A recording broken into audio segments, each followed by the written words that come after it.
So in the notes, I'm just going to cover some basic concepts. I won't go into very huge detail on some of the theorems and definitions because that should come from your reading.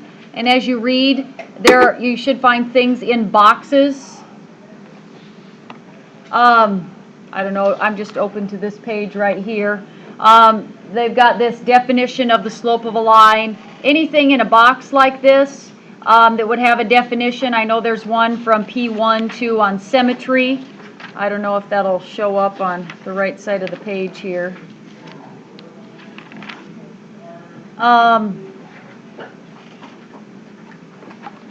But this little box right here, this is an algebraic way to find symmetry.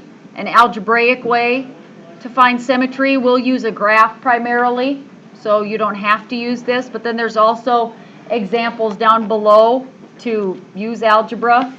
So as you're reading your book, if there's things in boxes, you may want to write down those definitions, because I may not write them down in as much detail. And the reason for that is that I assume that you can read and write down some definitions. What I want to be able to do for you in class is to explain those definitions and show you how to use them. Because really that's what your homework will be, is using the definitions and the theorems. So if we have to spend a bunch of time just writing down the theorems in class, we're wasting time that you could be watching examples of how to and then practicing on your own, where you have lots of resources for help in here. All right, so one of the main things that we're talking about here is graphing. And some of the first problems on the homework do ask you to graph. And so we're just going to take a look at graphing this equation here, because this is one that you could graph on your graphing calculator, but you should also be able to graph it by hand. It's not very hard. And the directions say graph each of these by point plotting. I did say you can use your graphing calculator. I do not want, these are not reasonable sketches. Like let's say you get you put the graph and you put the graph on your graphing calculator. You need to sketch a graph on your paper. This is not sufficient for a graph. Okay? Your graph on your homework needs to have the XY axis labeled. It needs to have sufficient marks that are according to the scale of your graphing calculator, and and I need to know the scale. So if that's a 1, you put 1. If that's a 2, you put 2. And I need, the graph needs to be in the right place on the XY axis. That is a good sketch. Without that, it's not worth a single point. Okay, so if you're using your graphing calculator, just make sure you make a nice sketch. Something like this, you could figure out how to do it on your graphing calculator, but this is something you learned in Algebra 2. So if I want to graph y equals the absolute value of x minus 1, who remembers what shape absolute value problems are? V. They are all V's. Your job is to find the center of that V. The center of the V is always where the absolute value part is equal to 0. That should be easy to find. So where would the center of this graph be? At 0. The center is at 0. Is at x equals 0. And I just need 1 point above or to the left and the right of 0. Well, that would be -1 and +1. And then I'll end up with 3 ordered pairs. I'll end up with 3 ordered pairs in the end, and I can graph them. So now I'm going to put -1 in for absolute value of x. What's the absolute value of -1? 1. -1. So the y value is 0, so I have the ordered pair -1, 0. When I put 0 in for x, the absolute value of 0 is 0 minus 1 is -1. When I put 1 in, the absolute value of 1 is -1 is. So I have 3 ordered pairs, and I can use those to sketch a graph.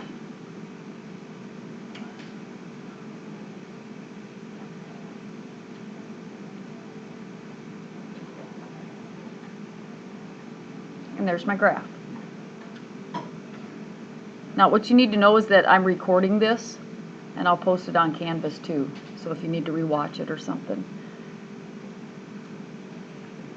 All right, so that's graphing it. Now the next thing is the x and y intercepts. So the x-intercept, if you want to find an x-intercept on a graph, it's pretty easy. Okay, the x-intercept on a graph is where the graph, the ordered pairs, where the graph crosses the x-axis. So I notice that this graph has two x-intercepts. They are here and here. And I just named those ordered pairs. So the x-intercepts would be at -1, 0 and 1, 0. Where would the y-intercept be? 0, -1.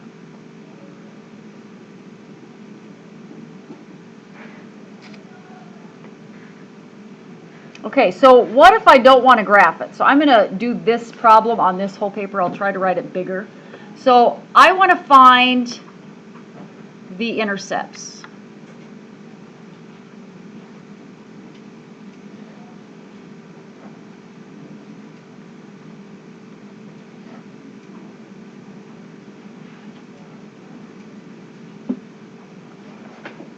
Now, I really don't want to graph that. I don't even want to type it into my graphing calculator. Okay? So I want to be able to find the intercepts algebraically. So if we go back to this page, to find the x-intercept, I'm going to let y = 0 and solve it.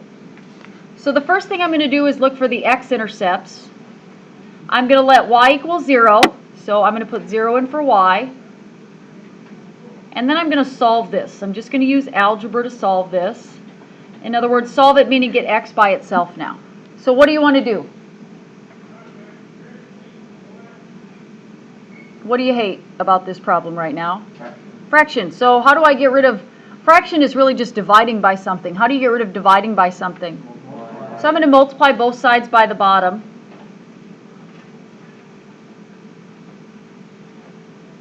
And what happens over here on the left side? It stays 0, and what beautiful thing happens over here? What happens with these two things? They cancel, and aren't you just left with that nice top thing? No more fraction, bye-bye fraction. This looks easier now. Okay, now to solve a quadratic, how do I know that this is a quadratic? It's x squared. I have to factor and use the zero product property. Factor and separate. So I'm going to factor an x out, and inside I'll have x plus 3. And then I'm going to separate. My x-intercepts, there will be two of them, because remember a quadratic will cross the x-axis at two places. And one of them is x = 0, and the other is x equals what? -3. Very good. Now, putting those into ordered pairs, x-intercepts always have a y value of 0. So these are the ordered pairs that are the x-intercepts. And so that's a way to find it algebraically.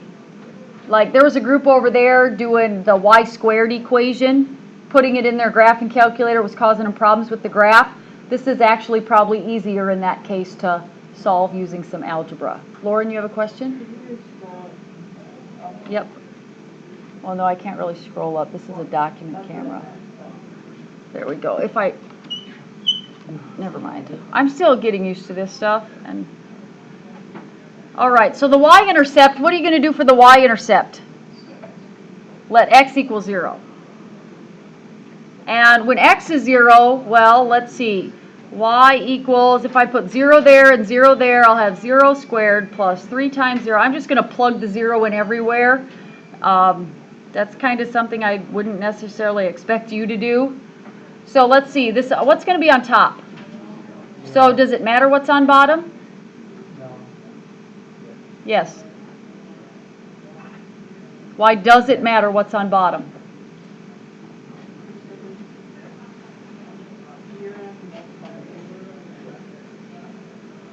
Tell me what's on bottom.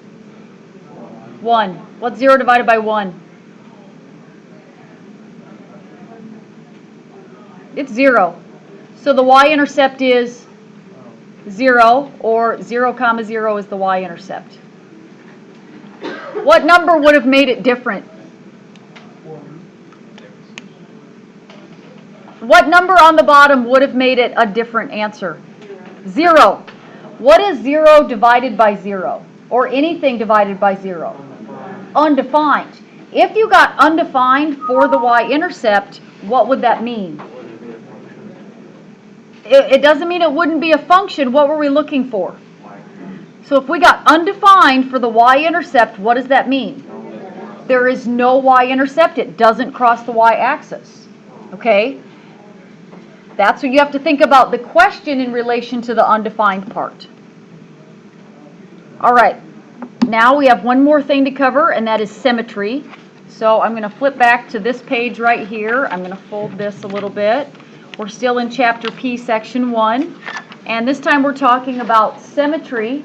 And in your book, if you read, there's a box you can fill in with all kinds of x and y and negative y and that kind of stuff. This is easiest if you just learn to sketch a graph and look at the picture. Not every function has symmetry. Many functions do not have symmetry at all. So your job is to just sketch a graph of each of these, and I would expect a graphing calculator is very helpful for that. And tell me which type, if any, of symmetry they have. So I'm just going to get out my graphing calculator and sketch a graph of this one.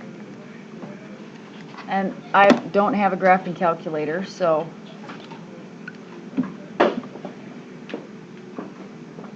at least it works. What do I know about the first graph? What is the shape of it? It's a parabola. It's a quadratic because it has x squared. So I'm going to type in 2x squared plus x, and then I'm just going to graph that. And I'm going to change my window.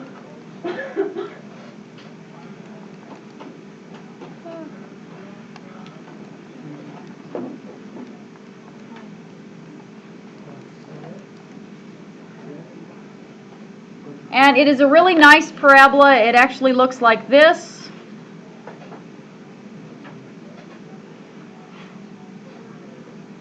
What type of symmetry does that have?